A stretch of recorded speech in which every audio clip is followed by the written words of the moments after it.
Agora vamos a Belo Horizonte conversar com o Bob Faria. Amanhã tem um jogaço decisivo pela Libertadores. Posso chamar assim já esse Vasco e Cruzeiro, este Cruzeiro e Vasco de amanhã? Bob, bem-vindo ao Seleção. Boa tarde, pessoal.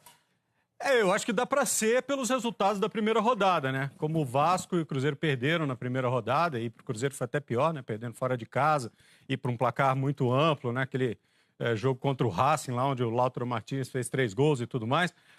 Eu acho que é um jogo de recuperação muito importante, né? É fase de grupos, tudo mais, 2 vão se classificar e tudo isso, mas eu acho que é um jogo decisivo porque se perde pontos dentro de casa, aí a situação fica muito complicada, especificamente no caso do Cruzeiro, né? O Vasco está jogando fora, mas se perde pontos dentro de casa, a situação fica muito complicada. Para o Vasco também, porque seriam 2 derrotas e aí a coisa fica mais complicada ainda, né? Tá aqui o grupo 5 da Libertadores. Vamos analisar a situação na véspera do jogo de amanhã. Todo mundo com o jogo. O Racing tem 3 pontos. A Universidade de Chile 3 pontos. Vasco e Cruzeiro não pontuaram. Por isso que eu vejo o jogo de amanhã já muito decisivo. Né? O próximo jogo do Vasco joga amanhã contra o Cruzeiro e depois joga contra o Racing. Quer dizer, pro Vasco, o Vasco sai para pontuar em Minas. Vasco, Cruzeiro em Minas, depois do Racing no Rio. Racing na Argentina. São 2 jogos fora. Racing na Argentina. E o Vasco perdeu o primeiro do Chile. Então o Vasco corre perde em sério casa, risco né? de terminar as 3 primeiras rodadas sem pontuar. Seria terrível pro Vasco. Que a conta de quase todo mundo faz os 3 jogos em casa, vai lá 9 pontos, belisca um empatezinho fora. Com 10 você está mais ou menos assegurado, eventualmente com 9 você se classifica. Vamos plugar os próximos jogos. O Cruzeiro, jogos. campeão de 97, perdeu os 3 primeiros jogos. Vamos plugar os próximos jogos do Vasco e do Cruzeiro na Libertadores. Vamos lá, diretor. A gente citou a história do Primeiro Palmeiras, Cruzeiro, né? O ó. jogo com Boca podia somar os 10 pontos. Cabe o mesmo para Cruzeiro e Vasco tentar, nesse sentido, mas um pouco mais à frente na tabela, né, Rizek? Depois do jogo de amanhã, o Cruzeiro vai visitar a Universidade de Chile. Que é um jogo traiçoeiro sempre, é um time experiente. Deu trabalho em São Januário, tanto é que venceu o jogo. Aí vai receber os chilenos, vai receber o Cruzeiro. Só molezinha nesse grupo, né? Aí sai pra jogar com o Vasco e Só fecha, joguinho fácil. fecha no Mineirão com o Racing. Já pensou o Cruzeiro na última rodada precisando de resultado contra o Racing? Agora põe os do Vasco na tela. Mas em casa, Só em casa. joguinho Em casa. fácil. Mas Só joguinho fácil. Só joguinho tranquilo nesse grupo 5 aí. Ô, Bob, e como é que tá a situação no Cruzeiro depois da derrota no Clássico? Tem impacto a derrota no Clássico, por exemplo, na escalação que Mano Menezes pretende levar a campo amanhã? Pode até ter. Eu acho assim, que claramente um resultado ele tem impacto na próxima rodada, na próxima partida, seja ela qual for, né? Mas eu acho que pode ter um impacto positivo. Primeiro, por um detalhe, e aí você falou em impacto, mas tem um pacto também, que é da torcida com o time do Cruzeiro. A derrota no domingo não abalou uma vírgula, nada da confiança do torcedor do Cruzeiro para o jogo da Libertadores. Tanto que já quase 40 mil ingressos já foram vendidos e o que a gente sente pelo termômetro aí da torcida é que o torcedor está muito confiante nesse time, né, para reverter o resultado da primeira rodada, conseguir uma boa vitória em casa e entrar de novo na briga desse grupo aí. Eu acho que isso transmite muita confiança para os jogadores. E isso é importante. Depois de uma derrota no Clássico, no primeiro jogo de final, seria natural um abalo, mas essa confiança passada para a torcida, para os jogadores, é muito importante. Do ponto de vista da modificação do time, pode até ser. Por exemplo, o Cruzeiro, nos poucos momentos que teve dificuldade na temporada, raríssimos momentos que teve até aqui, essas dificuldades apareceram em bola aérea, né? Jogadas de bola aérea. Tanto que tomou 3 gols praticamente em jogadas de bola parada, mas bola pelo alto, no jogo contra o Atlético. Diga. E contra o Racing também, né? Dos Também 3 gols contra do o Racing. Racing, o Cruzeiro teve muita dificuldade no jogo aéreo na Argentina. Exatamente. Então, muita gente está dizendo, olha, será que o Mano não pode fortalecer esse jogo aéreo, defesa, a parte pelo alto da defesa e tudo mais? E aí o senso comum, e até entrando nessa história que o Capejano estava falando com o Kleber, aliás, brilhante a entrevista. Obrigado, Bob. De analisar... o que está sendo visto e nem sempre aquilo que está acontecendo dentro do grupo, o senso comum diz o seguinte, coloca o Dedé, que é muito bom pelo alto, voltou em grande nível e o Cruzeiro não sofre pelo alto quando ele está em campo. Não é tão simples assim, mas muita gente achando que talvez o Dedé possa aparecer nesse jogo. E a outra possibilidade pode ser até o Sassá, um pouco pela experiência, talvez porque o Raniel, mesmo que ele esteja ganhando muita moral com o torcedor e com o próprio Mano, ainda é um jogador experiente, esse pode ser um jogo um pouco mais difícil. Já no Clássico ele foi basicamente anulado pelo Leonardo Silva e o Sassá está voltando, o Sassá tem uma caixa maior para esse tipo de jogo.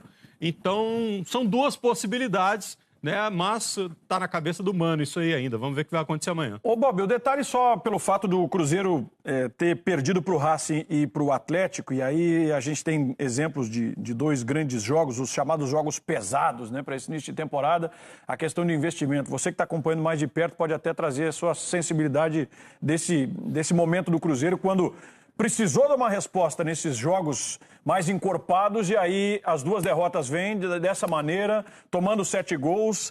E como é que isso, na sua avaliação, se coloca para que o time imediatamente tenha que dar a resposta? E deixa eu só emendar, porque assim, você começou a falar isso, eu comecei a pensar no Carpegiani.